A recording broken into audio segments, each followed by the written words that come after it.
مولاي صل وسلم دائما أبدا على حبيبك خير الخلق كلهم مولاي صل. Sebab itu bila Harun al-Rashid dia mari berjumpa dengan Fudhal bin Iyad, qadi besar di zaman Harun al-Rashid, datang ke rumah Fudhal kerana nak minta nasihat daripada Fudhal. Khalifah datang ke rumah ulama yang besar, orang yang alim, bukan dia jemput Fudhal datang istana dia. Harun al-Rashid pergi ke rumah Fudhal waktu malam. Pergi untuk apa dia? Untuk minta nasihat. Nasihat tentang apa dia? Dia kata, nasihatkan aku rasa jauh dengan Allah Ta'ala. Kita ni tahu ada masa kita rasa dekat dengan Tuhan, ada rasa kita rasa jauh dengan Allah. Ada masa seronok lazat dekat, seronok sangat, khusyuk sangat. Ada masa jauh, sebab iman kita dia memang tabi'i dia begitu. Ada waktu iman kita naik, ada waktu menurun, kemudian naik, waktu menurun. Lepas dengan kuliah ada semangat, lama tak dengar menurun. Waktu naik tinggi, malaikat terkejut. Waktu turun, iblis terkejut. Tabi'i iman kita yazid wa yanqus, naik dan turun. Fudhal ni satu hari dia rasa jauh dengan Allah, rasa jauh dengan Allah Ta'ala. Dia panggil menteri dia, mari, nak ke mana? Mari kita pergi ke Fudhal. Aku rasa jauh dengan Allah, aku nak minta nasihat daripada Fudhal supaya dinasihatkan aku sesuatu.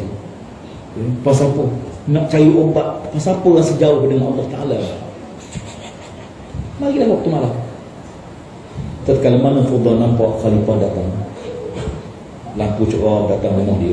Dia tengok lampu, kenal ni lampu Khalifah ni, lampu JKK, tak malam tu. Nah, ni cerah ni mesti lampu Khalifah. Lalu Fudhal bin Iyad padam lampu dalam rumah dia. Ni ulama dulu, padam semua lampu dalam rumah dia. Dia buka pintu, dia tunggu Khalifah depan pintu rumah dia. Ketika mana sampai Harun al-Rashid beri salam, ulur tangan bersalam dengan Fudhal. Ketika mana Fudhal pegang tangan Khalifah, dia rasa lembut tangan Khalifah. Lalu kata Fudhal, agakah baiknya kalau tangan yang lembut ini tidak diumban ke neraka oleh Allah. Alangkah baiknya kalau tangan lembut ini tidak diumban ke neraka oleh Allah. Insya-Allah. Kata sekalian, mendengarkan kata-kata itu, menangis Harun al-Rashid. Terus menangis, menangis terisak-isak. Tatkala mana Khalifah menangis, menteri pengiring dia marah pada Fudhal, tegur Fudhal. Hei Fudhal, sepatutnya kamu gembirakan hati Khalifah. Khalifah datang ke rumah kamu, bukan kamu datang ke istana Khalifah. Sepatut kamu gembirakan dia. Mendengarkan kata-kata itu, lalu Fudhal bertanya pada Harun al-Rashid, "Ya Harun, siapa dia ni? Siapa ni?" Lalu kata Harun al-Rashid, "Dia menteri pengiringku, menteri pengiring Khalifah." Mendengarkan dia menteri pengiring, lalu berkata Fudhal, "Ya Harun, berhati-hati kamu dengan menteri macam ni. Dia mungkin boleh menyenangkan hati kamu dunia, tapi dia tak boleh tolong kamu besok di akhirat. Menteri jenis mengampu macam ini, dia seronok kamu dengar, dia seronok menggembirakan hati kamu dunia, tapi akhirat besok orang macam ni tak boleh tolong kamu. Pasal apa? Jenis mengampu sejak saja. Sikit-sikit jack, sikit-sikit jack.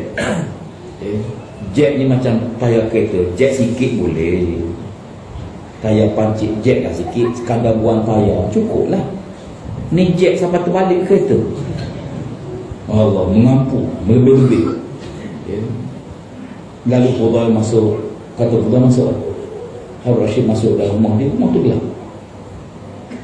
Bila gelap, Harun al-Rashid tanya, "Hei Fudhal, kenapa rumah kamu gelap? Apakah kamu tak ada duit nak beli minyak?" Masa tu minyak murah, tak naik harga lagi. "Apakah kamu tak ada duit nak beli minyak ni?" Lalu berkata Fudhal, "Hei Harun al-Rashid, Aku tengok kamu ni, istana kamu sentiasa cerah. Malam hari cerah dengan lampu penuh, siang hari cerah dengan cahaya matahari. Aku bimbang, hey Harun, kalau engkau lupa pada waktu gelap kamu besok dalam kubur kamu.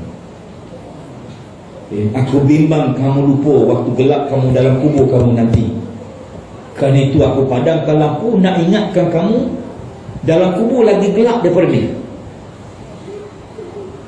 Lalu Harun Rashid terus menangis dan dia minta izin untuk balik.